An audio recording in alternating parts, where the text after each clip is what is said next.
Assalamualaikum warahmatullahi wabarakatuh. Saya Muhammad Rifal dari Bali dari kelas B jurusan Manajemen Sumber Daya Perairan 2020. Baiklah, di sini saya akan menjawab 3 hal yang telah diberikan. Yang pertama, meresum suatu video tentang ekotoksikologi perairan. Di dalam video tersebut terdapat satu akuarium sebagai contoh ekosistem perairan yang terdekat. Akuarium dalam bahasa ilmiahnya merupakan suatu ekosistem perairan yang ruang interaksinya merupakan makhluk hidup seperti ikan, mikroba, dan tumbuhan. Kemudian yang ada di lingkungannya itu terdapat batu-batuan, air, sinar, berbagai zat, baik itu bermanfaat ataupun berbahaya. Kemudian apabila dalam 1 minggu itu kita sering memberi makan kepada ikan tanpa membersihkannya, maka akan berdampak racun bagi mereka.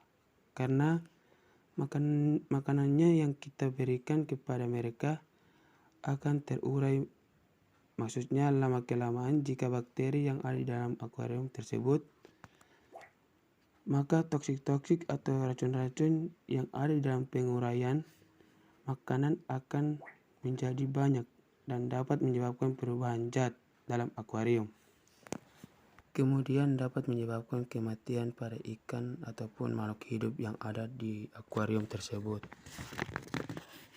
Tujuan kita mengetahui itu adalah agar kita dapat mencegah atau menghindari terjadinya efek negatif salah satu contoh akuarium. Kita perlu menguras akuarium setiap 1 minggu agar ikan-ikan tetap hidup.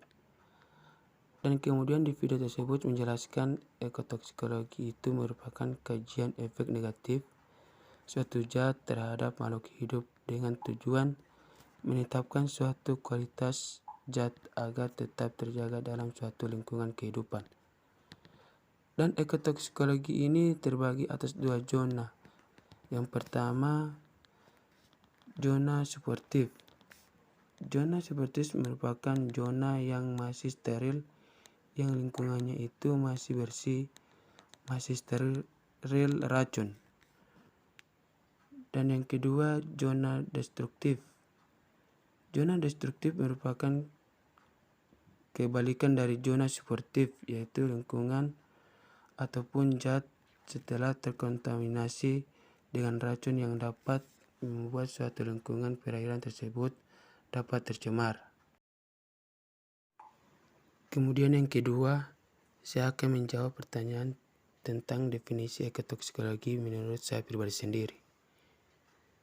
Jadi, menurut saya, ekotoksikologi terdiri dari 3 suku kata, yaitu eko atau oikos yang bermakna rumah atau tempat untuk hidup.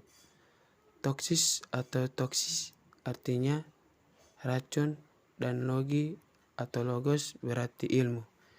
Jadi, ekotoksikologi adalah suatu ilmu tentang hubungan antara bahan-bahan racun dan organisme yang hidup dalam suatu lingkungan. Dan yang ketiga, menjelaskan penyebab munculnya ekotoksikologi di badan perairan. Jadi, penyebab suatu toksin ataupun racun yang bisa masuk ke dalam lingkungan perairan tersebut disebabkan oleh berbagai faktor. Yang pertama itu air sungai. Jadi air sungai itu misalnya tercemari oleh limbah pabrik atau limbah-limbah lainnya. Dan kemudian limbah tersebut berdampak negatif ataupun menimbulkan zat negatif sehingga dapat menyebabkan air sungai tersebut menjadi racun ataupun menjadi toksik.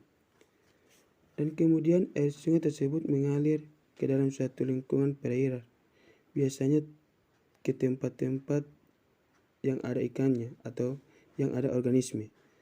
Dan kemudian jika telah berkontaminasi seperti itu, maka cara kita untuk mencegahnya yaitu membersihkan limbah tersebut.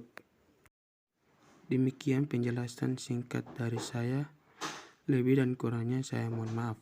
Wassalamualaikum warahmatullahi wabarakatuh.